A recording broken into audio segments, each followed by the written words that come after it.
আসসালামু আলাইকুম ভালোবাসার মানুষ, দেখতে পাচ্ছেন যে আমরা লাইনটা এভাবে টানছি।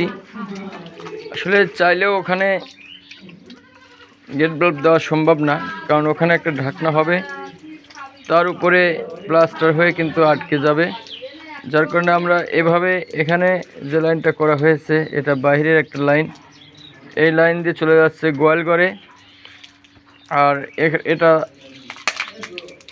ডাইরেক্ট লাইন, এই লাইনটা এখনও বিল্ডিংয়ের কাজ টোটাল শেষ হয় নাই, যার ফলে কিন্তু এখানে আমরা এই গেট বাল্বটা দিয়ে রাখছি যাতে করে বিল্ডিংয়ের কাজটা সুন্দরভাবে করতে পারে।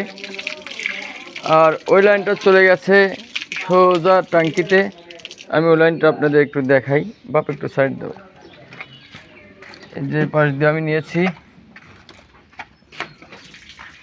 ট্যাঙ্কির উপরে মশলা পড়বে, পাইপ দেখা যাবে না।